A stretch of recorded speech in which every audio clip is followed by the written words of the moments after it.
Hi, I'm back, and just so that you get a feel for how the flipped classroom works, sometimes the lecturer flips. This particular lecture, I was mostly done with it when I realized that I had made a mistake in one part of it, so I'm just doing it again. But mercifully, it's short, and I'm going to be bringing up three different issues. The first one is the flipped classroom. The second one is the cost of higher education, a few numbers associated with it, and the third is course redesign, what the meaning of course redesign is. The flipped classroom, I think we know pretty well, is basically the concept that the instruction can take place online somewhere. The lecture can be done like I'm doing this one now, and then students can pick it up when they want to. And then the flipping part means that instead of doing the lecture in the class, the students have seen the class, seen the lecture, so that when they show up in class, they're able to discuss it. Best examples of that, you've probably read some of the comments, very positive comments by Professor Daphne Kohler at Stanford, who's been doing this for 15 years or so and is a very well-known exponent of it. But probably the most significant example is the Khan Academy, that very, very powerful and very popular, well-received flipped classroom, about 10 minutes each, well over 1,000 lectures now, and each one of them is very helpful, and you can listen to it offline, then you can interact with an instructor and be very, very much more successful.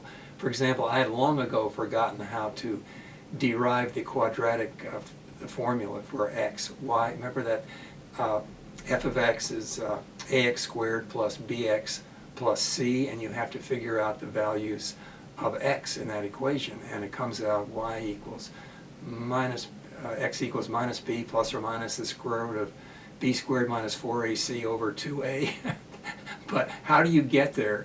And just a 10-minute review with Khan Academy reminded me of exactly how you have to do that, and it was very interesting. Well, Khan Academy is not just about that. It's about any number of vital studies, very short, very useful lectures in many topics. It isn't just about math or science. It's now in many, many other fields.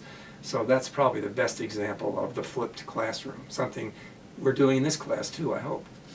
The second of these three is the cost of higher education.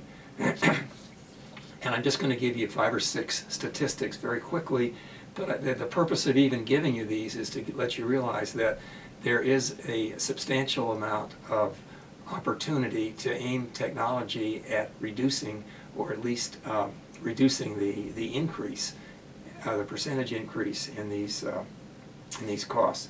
The big number is how much does college cost every year, and that's a number in the range close to $500 billion, about $500 billion in a year, and the federal and state government actually pay about a third of that. The state government puts in about 80 billion, and even though it's less than it used to be, quite a lot less, still 80 billion is a good amount, and the federal government puts in considerably more than that in terms of Pell Grants and various loan guarantees and R&D and tax advantages. So between them, they're certainly trying to offset that very high cost.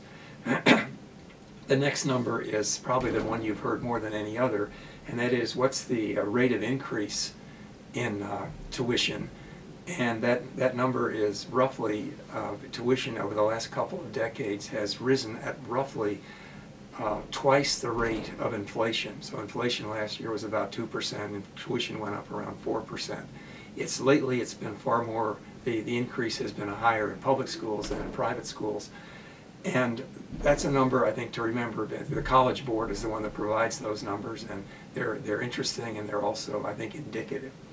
The next two have to do with loan, and then I'll be done with the numbers if you're tired of numbers. But the loan, the various student loans, the total of student loans now that have not been paid off, the ones that are hanging over students' heads or their parents, is over $1 trillion. That's one with 12 zeros after. It's a big number, and the actual value of student loan debt is now larger than all of U.S. credit card debt. So it's a very significant number. And finally, the average debt that a student has when they graduate. Most students do have a loan burden when they graduate, and that average of those who do have it is in the range of $25,000. So those are some big numbers and interesting ones, and we'll talk about them more if you'd like to. And finally, the last item I want to bring up is what's called course redesign. As you can tell from what I've written in my various articles and also in what I've been describing in class, I think there are about a half dozen or so kinds of activities, intermediate ways of intervening in the education process that can ultimately save money through technology. And my favorite of them is called course redesign, because the basic theme is so attractive. If you can find your goal, if you're doing course redesign, is to find a very widely taught course. There are usually about maybe 20 or 25 of those in any university that are close to half of all the FTE, the full-time equivalent teaching that gets done. Anyway, find a few of those courses, and then see if there isn't a master course that you can make from them that is one that everybody can teach from. And if you do that, and if you want to have 3 goals achieved, one of them is that the learning is better, another is that the students like it better, and finally that there's cost savings. Well, there's a group called National Center for Academic Transformation, NCAT, that has been doing that for a long time. And the article that I gave you to look at is about the Silver Bullet article, and it describes 6 different models for course redesign. And I'll just mention them. I'm not going to just explain them, but each one of them is an example of how one might just use course redesign as opposed to any kind of other fancy intervention to reduce the cost. One is called supplemental, where you simply change the structure of the course to maybe change the content a little bit. These are increasing levels of sophistication.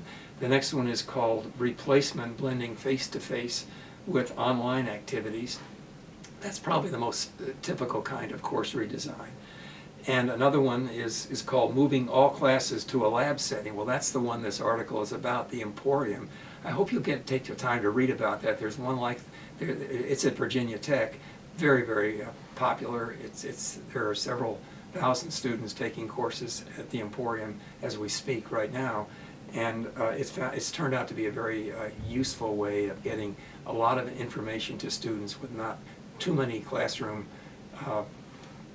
experiences.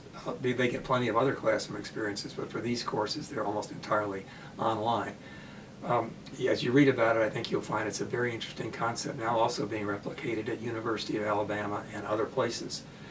Another one is fully online. That's where everything takes place online. The next to last is called buffet, where you mix and match according to student preferences. And finally, what Twig calls the linked workshop, where you replace developmental courses with just-in-time workshops.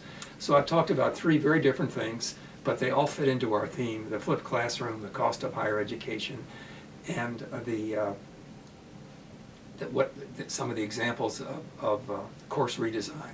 So I hope you find it interesting, and we can discuss this more in our own flipped classroom soon.